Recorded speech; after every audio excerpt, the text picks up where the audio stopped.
నాన్న 1 2 3 చెప్పు.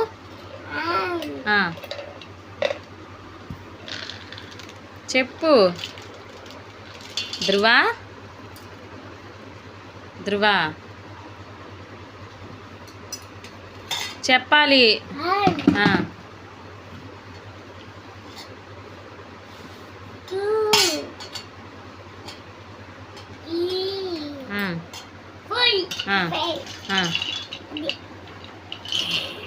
ఫైవ్ తర్వాత చెప్పకపోతే నేను పప్పులు లాగేసుకుంటా. 5 తర్వాత ఏంటి?